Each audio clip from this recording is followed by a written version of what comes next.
Değerli MATV izleyenleri, az önce burada geniş güvenlik önlemleri altında Vali Tuncay Sönel'in oğlu araca bindirilerek götürüldü. Tutuklanma emri çıktı hakkında.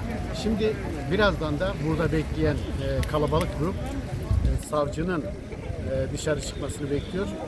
Savcıya teşekkür mahiyetinde ve övgü mahiyetinde onların da savcıya söyleyecekleri vardır. Evet, dediğim gibi valinin oğlu cinayetin baş zanlısı olarak bugün tutuklandı ve geniş güvenlik önlemleri altında buradan çıkarılarak götürüldü.